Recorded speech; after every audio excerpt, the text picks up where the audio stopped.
और चौथा क्रिया को हम लोग कहते हैं फेल। आम जबान में हम उसको काम भी कहते हैं। ठीक है, सबसे पहले बात करेंगे संज्ञा की।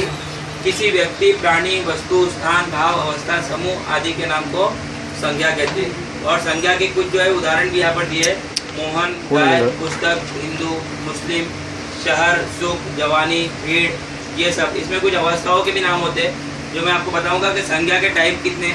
आप देखेंगे कि उपभेद है संज्ञा के, लेकिन अगर आपने पहचान लिया कि संज्ञा है तो आपको उपभेद लिखने की आवश्यकता नहीं है, उपभेद लिखने का नहीं है। ठीक है, संज्ञा के देखो भेद है: व्यक्तिवाचक, जातिवाचक, भाववाचक, द्रव्यवाचक और समूहवाचक। ये 5 टाइप है इसके, इन्हें जिसको हम लोग कहते हैं उपभेद है। ये आपको इम्तिहान में सिर्फ आपने पहचान लिया संज्ञा है तो संज्ञा लिखना है, उपभेद लिखने की जरूरत नहीं है, याद रखेंगे।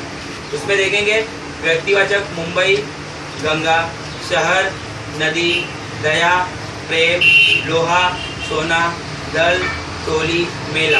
यानी ये सारे शब्द आपके ध्यान में रहेंगे रिलेटेड टू जो, जैसे हमने इससे पहले जो हमने तारीफ बताई उसकी, हाँ व्याख्या मैंने बताई इससे पहले, तो ये सारी चीज़ें संज्ञा में शामिल होती है। 2 नंबर है, दूसरा है वो सर्वनाम।